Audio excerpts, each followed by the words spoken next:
Alright guys, TacticalRab back again today. Hope you're all doing well and enjoying your day so far. In the wake of the Crimsix versus Neptune beef that we have seen the last several days, there's been some talk about whether Crimsix went too far in the accusations he was levelling in the direction of Neptune. Octane reckons he probably did. Clayster also talking about his trials that he went down with potentially the Minnesota Rokkr and the Subliners themselves. I reckon he fried so hard, he probably should get back in the league as well. Very much enjoyed your thoughts in the comment section below. Hit the like button if you enjoy. Subscribe if you're new as always, I would greatly appreciate it. Really up to the channel, thank you very much indeed for doing that one. Arcitys, pretty excited to fly out their last day of practice, I guess that was yesterday, so they're flying out, I'm pretty sure today, right, today's the Tuesday, so the pros should be out there tomorrow for one day of kind of prep before the Prime Classic begins on Thursday. Finally, it's exciting stuff. If you guys want to get involved in fantasy for the Prime Classic, I'd highly recommend you do so. There's some prizes up for grabs, $50 cash prizes for first place if you will pick the best team effectively. I'll show you guys my team in a second. This is the way it works. You go to the Breaking Point website, .fantasy or breakingpoint.gg/fantasy, pretty sure is the link. It'll be linked down below, all that type of stuff. Now, anyway, the rules are you've got to pick 3 pros, 1 amateur, $24 for your 4 players. I believe all the amateurs are all $3. So you actually can pick a pretty good team here, I thought. This is the team that I went for. So I've got to pick Tactical Scrappy as the amateur player, to be honest. And what I also wanted to do is pick 1 player from each group, because it always, when I'm trying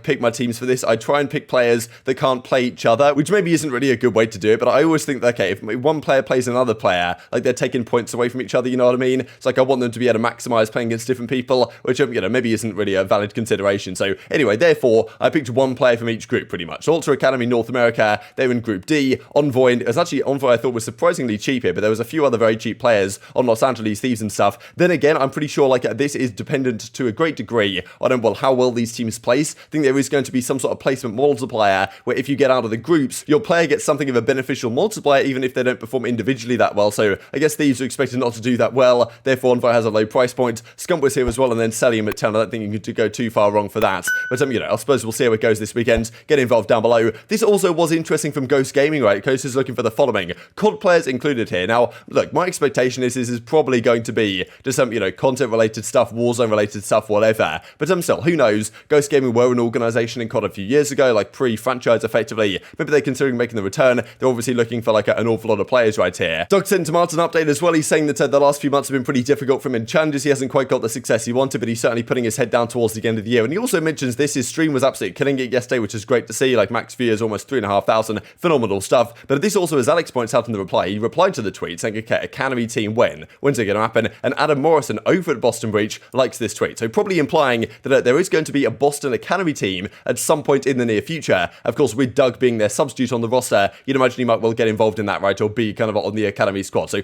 that I thought was pretty cool to see. This also a brief update here from Formal. Of course, we looked at yesterday morning that the disappointing defeat that the Optic Halo team had at the most recent Kansas City major they went through, and as Formal describes, so disappointed how I played yesterday. I was going rogue, being so close to the grand finals, just wanting to win with these guys, maybe get a little too ahead of myself. Can't force it, but you live and learn, he says. Well, I thought interesting words here from Formal, certainly a lot to be turned around there before, the upcoming events, but the thing is, there isn't really an upcoming event in the near future, let's just say on the Halo side. The next actual major 3 of the season, I think there was Raleigh, then there was this one, Kansas City. The next major is all the way in September, so it's quite a long time. Then the World Championship in October, but of course, and that's the one they really want to win. But that's the thing, this event was kind of touted as Optic versus Cloud9 for the victory. Sentinels come out of nowhere, and all of a sudden Optic have a real task on their hands, right? Because if they want to win a tournament, they've not only got to beat Cloud9, but they've also got to beat Sentinels, right? Seemingly right back on top of their game. Let's dive into the Crimsix stuff. We've seen internally what's happened the last couple of years with Crim on Dallas last year, with Huke, and then this year with Neptune. Every single year, there seems to be some sort of friction that develops, maybe as a result of Crimsix, maybe just a result of the way his teammates are kind of, dealing with things. Obviously, he hasn't been too happy with Neptune, the way that,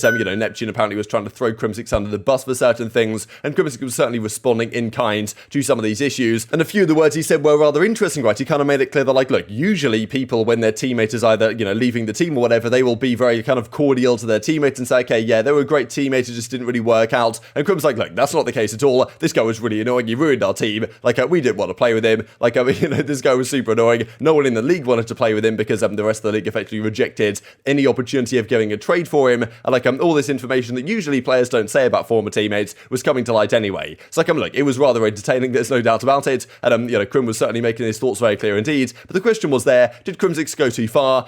Should he not have gone off the deep end in this way? I guess he maybe feels frustrated about the way Neptune tried to deal with him internally and the rest of the team. But I think some players would say he probably went a bit too far. And that's kind of what Octane believes. I'll share what Octane had to say on this in a second. Okay, it was very entertaining what Crimsix said, but he probably shouldn't have said it. Thoughts on what Crim said about Neptune and Clay? I didn't see what he said about Clay. I did see what he said about Nep, which, while kind of up, it was hilarious. I can't lie. It was super up to say, but like it was pretty funny. He's like, none one on the team wanted to play with Nep, and no one in the CDL wants to play with Nep. Again, very thing to say, but it was funny. So what are you gonna do?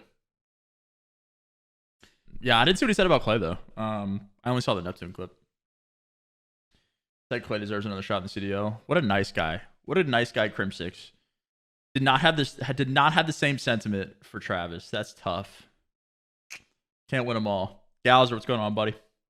So there's never really a dull day when Crimsix is about, no doubt, and like, it was entertaining, of course, that he said these words. Octane saying, okay, if my team was saying stuff like that, I wouldn't be too happy about it, because at the end of the day, this is gonna carry with Neptune, right? Like, I mean, Neptune, people were saying he might even have to go back to Halo now, because when Crim saying these words about like how he was dealing with everything internally and the frustrations that he had with Neptune as a player and as a teammate, despite Neptune's pretty good work he did last year on the Florida Mutineers, especially towards the end of the title, like, where is his next opportunity going to come in Call of Duty? Maybe someone like, maybe an organization disagrees with Crim, but at the end of the day, Crim's words have a fair bit of weight, right? And if Crim's saying stuff like this about Neptune, then, it's going to be tough for Neptune to get an opportunity elsewhere, because they potentially know the bankers that might come with, right? And the ego that guys like, even Clayster's implied, but also Crimsix has certainly implied about the way that Neptune's kind of handled himself on this team, right? So, difficult situation. Octane maybe doesn't believe that he should have said precisely this. Now, the other part of this actually was the Clayster point, right? Because that's what Crimsix was talking about in that very clip about, okay, Neptune didn't get an opportunity for a trade, neither did Clayster. Clayster was trying to get on a team here for the Prem. Like, I believe maybe he tried to have a word with the Singularity guys that run the Ultra Academy Europe. We looked at this morning that Rafi's into that team and Clayster's not there, but he was trying to get an opportunity. But he also was talking on Doug's stream, actually. I'll share the clip for you guys here in a second, about what went down with the trials that Clay tried to go through, right? So we believe that Clay was trialing with, certainly we think the Minnesota Rokkr when they were doing their trials,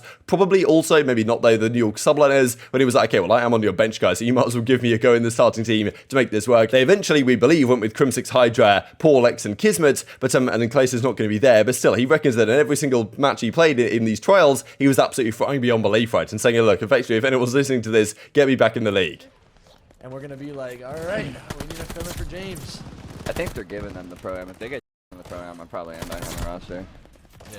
Clip it! No, I'm kidding. No, I mean, it just makes sense. Like, I mean, I would suspect, bro, because, like, in my trials, bro, we were playing Toronto Academy, LAG, Seattle, bro. I swear I was getting set up. So, like, we were playing all the best teams, and I fried them, dude. I was dropping 1 point.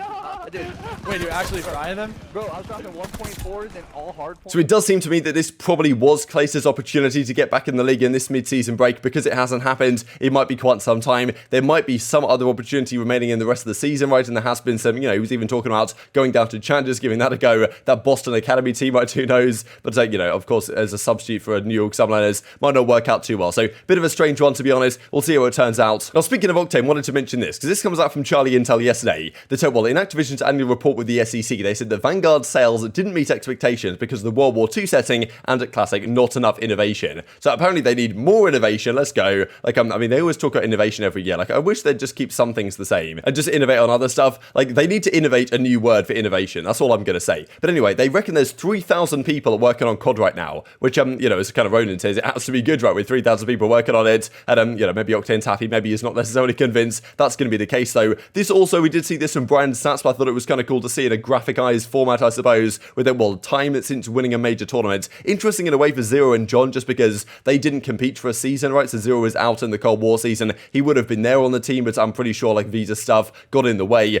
John as well had to take a couple of seasons off for reasons that still aren't entirely clear. But here we go from kind of top to bottom. Days since winning a major. Zero, TJ, Halley, John, Kenny, and Octane here, both over 1,000, right? So that's kind of the key point. Gunless and Slasher were in a relatively similar boat. I'm guessing this Gunless one is Modern Warfare's homestand when, like, Chicago won that event in February sometime back in Modern Warfare. I'm guessing that's what this is. Like, Envoy as well was probably slightly later that year. So they are counting right here in this kind of Modern Warfare homestands, which, I mean, you could argue whether they count or not. Like, Temp, for example, like, days since winning that 1v1 with the Subliners alongside Accuracy and Mack, and these guys haven't won since then. And even Clayster and Crimsix, right, getting back up to like 600 plus days after, of course, winning Modern Warfare World Championships, right? So pretty interesting list, actually. Goes that haven't won anymore. The real names that stand out probably are the Los Angeles Angeles, these guys, right, Kenny and Octane, after the great success they had in Black Ops 4 and earlier than that as well, like to find themselves in the position they're in, they're going to have to turn things around very swiftly indeed. This also to mention because I believe Gersh is slightly under the weather right now, but I just wanted to shout this out because it officially became this tweet we looked at a few days ago, the most liked tweet in CDL organization franchise history. Like the Ask Your Sister one, if you guys didn't see this a few days ago, and yeah, so you kind of points out which I thought was kind of cool actually, just a graphic of the most liked tweets for any accounts. I believe the previous record holder was 68 and a bit thousands, was Los Angeles Thieves when they announced they were joining the league. That got an awful lot of traction, but this one from New York actually eclipses it. Like Optic aren't too far behind, kind of both Optic accounts, the CDL as well. Florida Mutineers have a good one, not exactly sure what that is. Crone as well, and then it goes all the way down to the Paris Legion's most like one, about 3,000. But you know, so there's still work to be done on this front. I thought that was pretty cool from Gersh, not gonna lie. And just this from Methods as well. There's been some awesome graphics coming out from